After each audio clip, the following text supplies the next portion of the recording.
नमस्कार प्यारे दोस्तों, स्वागत है आप लोगों का आपके अपने चैनल आईएएस विजन में। और आज हम लोग जिस टॉपिक के बारे में बात करने वाले हैं, आज भारत का रिपब्लिक डे है, गणतंत्रता दिवस है। और आज भारत के इस इशू को उठाना जरूरी है, क्योंकि कहीं ना कहीं बार बार हमने सुना है बायकॉट चाइना। जितना हो सके चाइना में बने हुए प्रोडक्ट्स को नहीं परचेज करना, चाइना के साथ हमें डील नहीं करना चाहिए, चाइना के साथ ट्रेड नहीं करना चाहिए। बट सच्चाई इसके उलट है।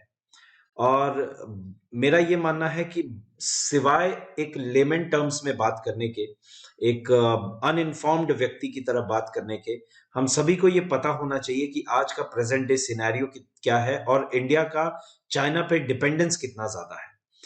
तो सच्चाई को पेश करता हुआ एक तस्वीर मैं आपके सामने पेश करूंगा। और मैं ये बताना चाहूंगा कि कितनी ज्यादा ये दोनों इकोनॉमीज एक दूसरे से जुड़ चुकी हैं, एक दूसरे में मंझ ही जा चुकी हैं। और कितना ज्यादा इम्पैक्ट करेगा अगर हम चाइना से कल को ही अगर ट्रेड बंद कर देते हैं, एकदम जीरो कर देते हैं, तो वो हमारे लिए कितना ज्यादा नुकसानदायक होगा। एंड चाइना के लिए उतना ज्यादा हो ना हो, बट इंडिया के लिए बहुत ज्यादा नुकसानदायक रहने वाला है।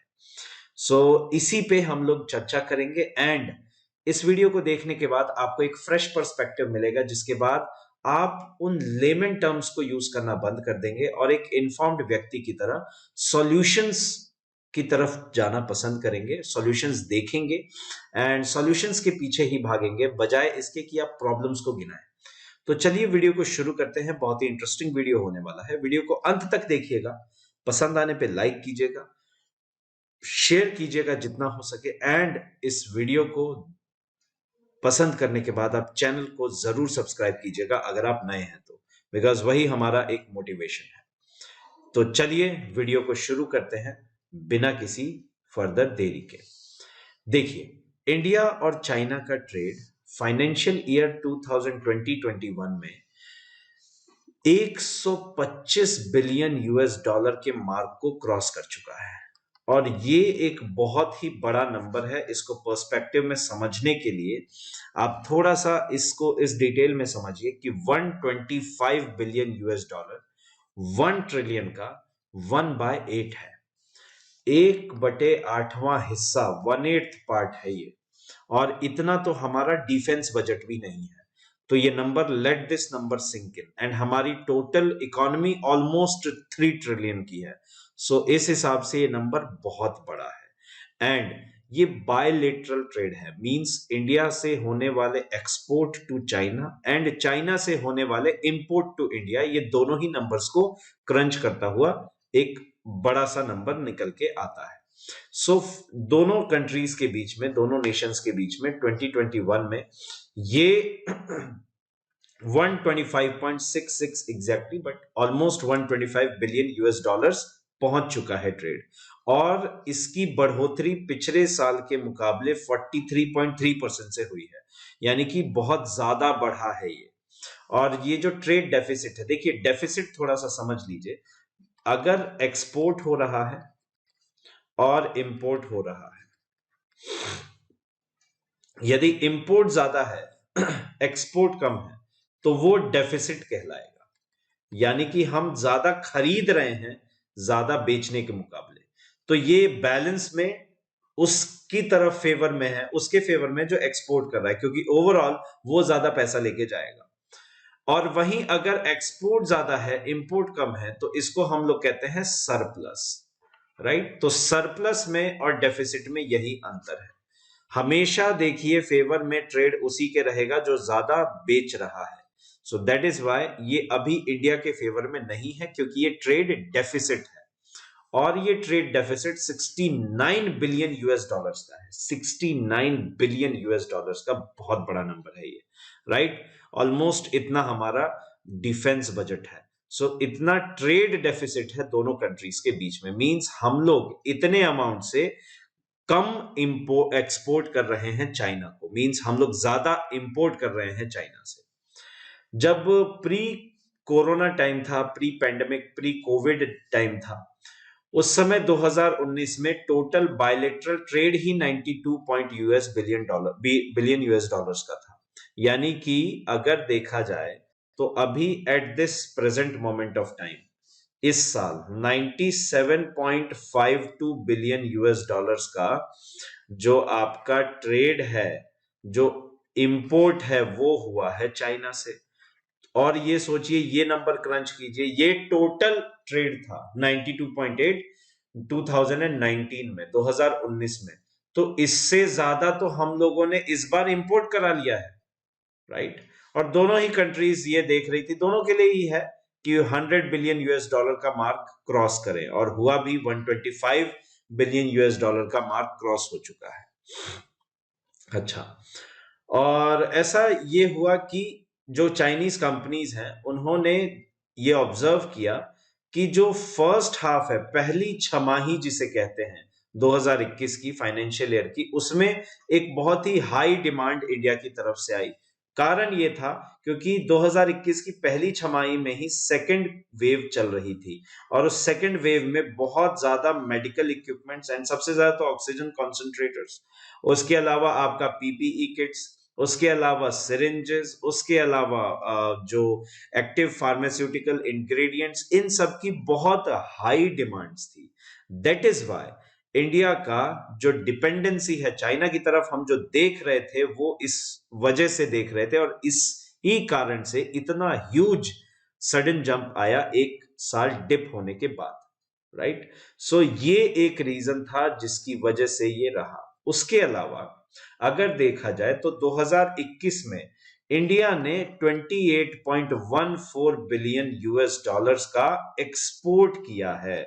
ये एक्सपोर्ट है चाइना में को, यानी इतना हमने एक्सपोर्ट कर दिया था चाइना को। ये भी पिछले डेटा के मुकाबले अप है, 34.2% से बढ़ा है, लेकिन फिर भी ये बहुत कम है इसके मुकाबले 97.52, यानी ऑलमोस्ट 3 टाइम्स एंड अबव है, 3 टाइम्स से ज्यादा, थोड़ा सा ज्यादा, right. So that is why this situation is not in favour of India in terms of trade. India के फेवर में नहीं है एटलीस्ट ये, राइट। उसके अलावा अगर देखा जाए तो 2020 में क्या हुआ था, 2020 में यही जो ट्रेड है वो 87 यूएस बिलियन डॉलर्स का, लगभग 87.6 बिलियन यूएस डॉलर्स का पहुंच चुका था, राइट। यानी कि ये डिप था। 2019 में 92 था, फिर 2019 में, फिर 2020 में ये हुआ आपका 87, क्योंकि मेजरली जो पोर्शन था वो लॉकडाउन में बीता था 2020 का, सो बहुत ज्यादा नहीं रहा। अब देखिए 2021 में ये वापस से बढ़ के 125 पहुंचा है। इसका मतलब है कंसिस्टेंटली नहीं बढ़ा है, ओवरऑल 2017 से बढ़ता आया है, इस साल ये डिप हुआ, राइट। अच्छा, और कुछ फैक्ट्स देख लीजिए कि जो ट्रेड डेफिसिट है वो कांस्टेंट रीजन ऑफ कॉन्फ्लिक्ट है। इसके पीछे का कारण क्या है? देखिए, चाइनीज जो इकोनॉमी है वो एक क्लोज्ड इकोनॉमी है। चाइना एज अ कंट्री, उसका जो रूल है, उसके अंदर जो गवर्नमेंट है वो एक सिंगल पार्टी रूल है, वो एक सिंगल पार्टी गवर्नमेंट है। यानी बार बार communist party of China, communist Chinese party, यही बार बार आती रहती है। और Xi Jinping is a dictator sort of, so semi dictatorship है वो। तो वहां का जो मार्केट है वो इंडिया के मार्केट से एंटायरली डिफरेंट है। 1991 की एलपीजी रिफॉर्म्स के बाद, लिबरलाइजेशन, प्राइवेटाइजेशन, ग्लोबलाइजेशन रिफॉर्म्स के बाद में Indian economy is more open sort of economy. So India हमेशा से ये कंप्लेन करता आया है कि जो इंडियन कंपनीज हैं उनको चाइनीज मार्केट का एक्सेस नहीं है, और इस वजह से ये डेफिसिट जो है वो चाइना के फेवर में, यानी कि जिस ईज के साथ चाइना इंपोर्ट कर पा रहा है, भारत उतने ही ईज के साथ एक्सपोर्ट नहीं कर पाता चाइनीज मार्केट के अंदर। That is a tipping favour which is in the favour of China, not India, है ना। तो ये पॉइंट जो है वो चाइना के फेवर में, इंडिया के फेवर में नहीं है। तो ये कॉन्फ्लिक्ट का कारण भी है। उसके अलावा ये जो ट्रेड डेफिसिट है वो बढ़ता चला जा रहा है, उसके पीछे 2 कारण है। पहला, लिमिटेड नंबर ऑफ कमोडिटीज मतलब हमारे पास में वो चीजें लिमिटेड हैं जो चाइनीज मार्केट में जरूरी हैं या चाइना को चाहिए। देखिए, एक्सपोर्ट आप वो करेंगे ना जो अगले को रिक्वायरमेंट होगी। आपका एक्सपोर्ट कभी भी इस बिहाफ पे नहीं बढ़ सकता कि अगले की रिक्वायरमेंट के उल्टे अगर आप एक्सपोर्ट कर रहे हैं तो अगले की रिक्वायरमेंट अगर मान लीजिए फॉर एग्जांपल कॉटन की है तो आपको कॉटन भेजना पड़ेगा, आप पॉलिएस्टर से भेज के काम नहीं चला सकते। सो वो कमोडिटीज हमारे पास में इतनी नहीं है। चाइना आज रेयर अर्थ मिनरल्स उसे बहुत ज्यादा चाहिए, इसीलिए आपने देखा होगा कि तालिबान के साथ कुछ समझौता करके वो रेयर अर्थ मिनरल्स को माइन करना शुरू भी कर चुके हैं। सो चाइना को उसकी जरूरत है एंड इंडिया इसमें बहुत ज्यादा पीछे है। रेयर अर्थ मिनरल्स इंडिया के पास में नहीं के बराबर है, राइट। सो जो चाहिए वहां पे वो कमोडिटीज हमारे पास में नहीं है, राइट। तो ये मतलब कोई शर्म की बात नहीं है, नहीं है मतलब नहीं है, this is something natural thing जो हमारे पास में नहीं है।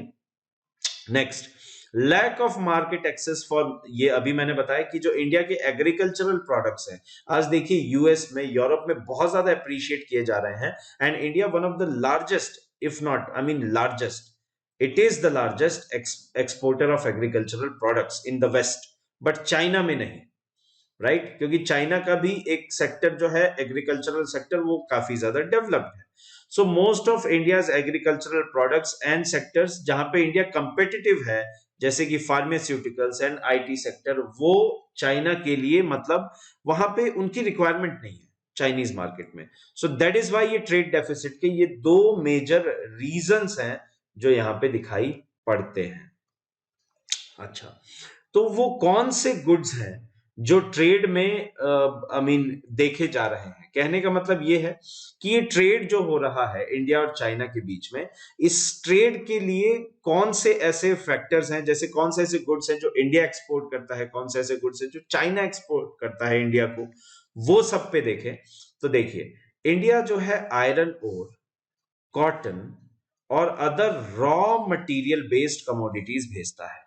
देखिए, प्रॉब्लम क्या है कि अगर आप कोई भी रॉ मटेरियल भेजते हैं, फॉर एग्जाम्पल आपने मुझे आलू बेचा, आपने मुझे पनीर बेचा, मैंने क्या किया, आलू के मैंने फ्रेंच फ्राइज बना ली और जो पनीर था उसकी मैंने कोई पनीर की सब्जी बना के बेच दिया मार्केट में।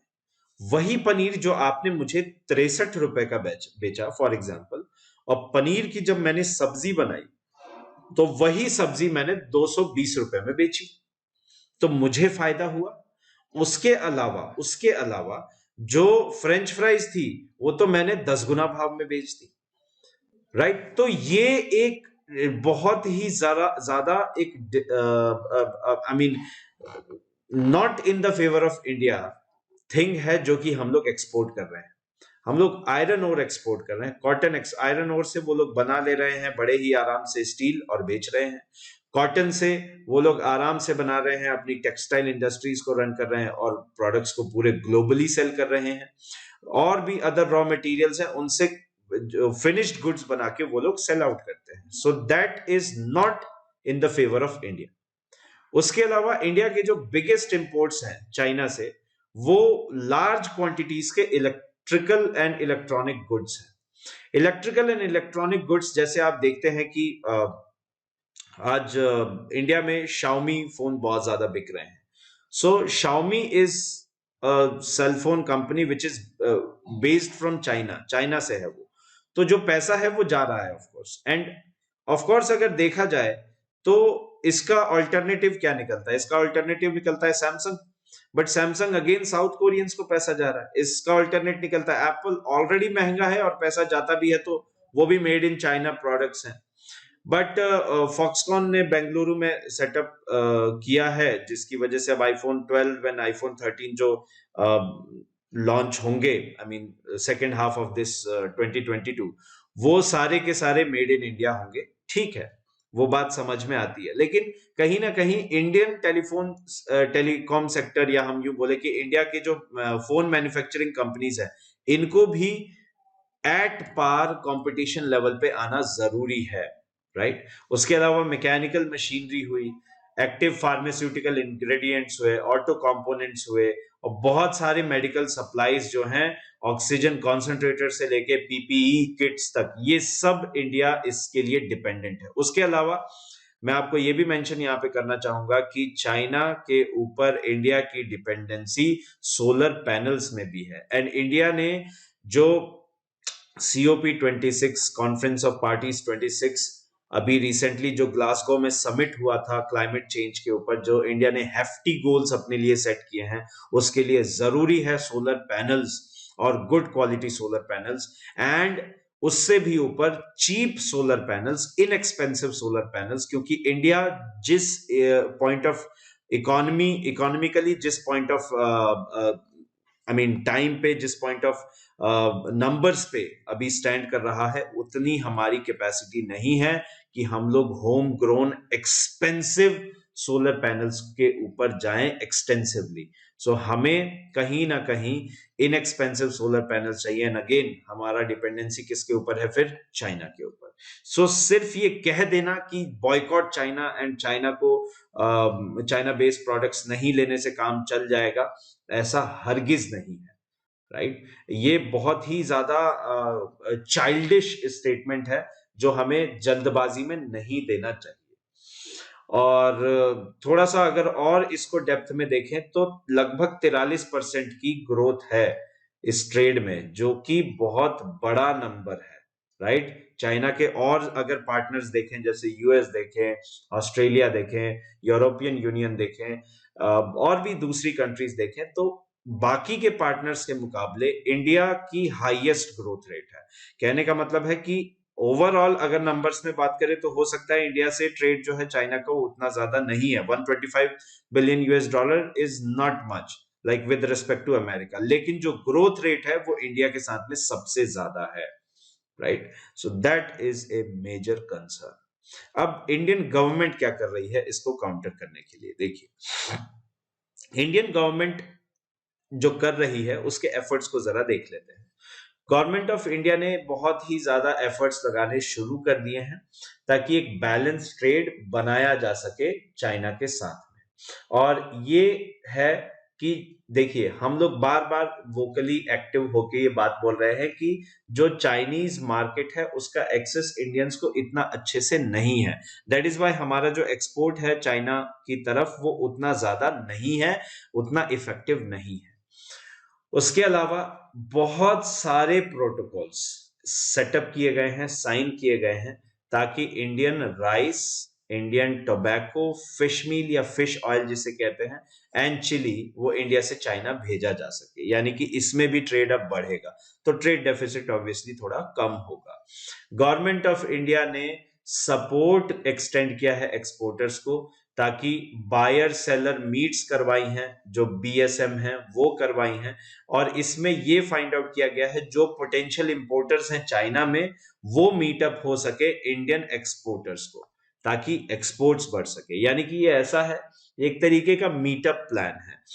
आपने एक, जैसे नॉर्मली आप देखते होंगे कि पुस्तक मेला या बुक फेयर या any other form of fair लगाया जाता है, वहां पे पूरे देश भर से, कोने कोने से लोग आते हैं, वो जो कि उसमें इंटरेस्टेड है एज सेलर, और वो भी आते हैं जो है एज बायर। तो दोनों का वो मीटअप प्लेटफॉर्म होता है। तो वैसे ही बायर सेलर मीट भी गवर्नमेंट ऑफ इंडिया का इनिशिएटिव है, ताकि ये सपोर्ट एक्सटेंड किया जा सके। उसके अलावा PLI स्कीम्स हैं, और इंसेंटिवाइजेशन है कि इंसेंटिव्स दिए जा रहे हैं, मेक इन इंडिया प्लान है, और obviously ease of business India में अभी भी उतना अच्छा नहीं है, लेकिन पहले के मुकाबले स्थिति सुधर रही है, राइट? तो ये गवर्नमेंट ऑफ इंडिया के ये इनिशिएटिव्स हैं। उसके अलावा जो गवर्नमेंट ऑफ इंडिया है उसने अलग अलग पॉलिसीज लगाई हैं। डोमेस्टिक मैन्युफैक्चरिंग, आपने सुना होगा vocal for local, Atmanirbhar Bharat, make in India plan. सो ये सारे के सारे मैन्युफैक्चरिंग, डोमेस्टिक मैन्युफैक्चरिंग को बढ़ाने के पॉलिसीज हैं जो कि government of India bar bar implement करती आई है, right?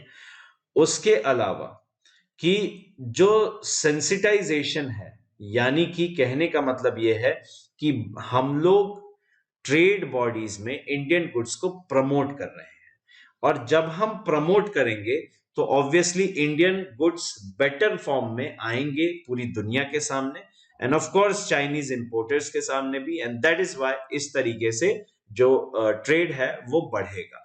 So it is a slow and study process, and obviously India को देखना ही पड़ेगा ऑल्टरनेटिव. बिकॉज अगर देखा जाए तो रिसेंट पास्ट डील्स अगर आप बात करें, जो डिफेंस डील्स हुई हैं, तो डिफेंस सेक्टर में भी हम लोग वर्सेटाइल हो रहे हैं. कुछ टेक्नोलॉजीज, कुछ इक्विपमेंट्स हम लोग रशिया से ले रहे हैं. पहले जो रशिया पे मेजरली डिपेंडेंसी थी, उसके अलावा कुछ अब हम लोग इजराइल से ले रहे हैं, कुछ यूएस से ले रहे हैं. सो हमने इस मार्केट को बहुत ज्यादा डाइवर्सिफाई किया. वैसे ही हम लोग अब इसको और ज्यादा डाइवर्सिफाई इस सेक्टर में भी करना चाहते हैं कि इंडिया जो इंपोर्ट्स के लिए डिपेंडेंसी है चाइना पे, वो सिर्फ चाइना पे ना रहे, और कंट्रीज पे भी रहे, और इंडिया का जो एक्सपोर्ट है वो भी बढ़े. सो तब जाके एक ट्रेड बैलेंस आ पाएगा. एंड जो बॉयकॉट चाइना वाली बात है, वो थोड़ा सा आप इन्फॉर्म तरीके से लोगों को बता भी सकेंगे, एंड जो कैलकुलेटेड रिस्क है वो भी ले सकेगी India as a country. So I hope आपको ये बहुत ही सेंसिटिव टॉपिक समझ में आया हो, एंड अब से आप बॉयकॉट चाइना नहीं, but I mean vocal for local का नारा लगाएं, वो ज्यादा बेटर होगा rather than boycotting China, because boycotting China is at present time next to impossible. So this is pretty much it for this. आप सभी लोगों को भारत के इस गणतंत्रता दिवस की हार्दिक शुभकामनाएं. हमारे बहुत सारे स्वतंत्रता सेनानियों ने अपनी जीवन का बलिदान दिया भारत को आजादी के इस मुकाम तक पहुंचाने के लिए, और बहुत सारे महान लोगों ने, हमारे फोर फादर्स ने एक भारत गणराज्य की स्थापना की और भारत के संविधान को आकार दिया, जिसे लागू किया गया 26 जनवरी 1950 में. तो एक भारतीय होने के नाते उस किताब से बड़ी कोई किताब नहीं हो सकती, और भारतीयता से बड़ा कोई धर्म नहीं हो सकता. और जब तक ये बात हर एक हिंदुस्तानी के दिलो दिमाग में रहेगी, तब तक भारत का जो सपना है विश्व गुरु बनने का, वो सदैव जीवित रहेगा, वो सदैव उजागर रहेगा, और हमें कोई बांट ना पाएगा, कोई तोड़ ना पाएगा. इसी बात के साथ मिलते हैं अगले लेक्चर में. तब तक के लिए जय हिंद, जय भारत, वंदे मातरम.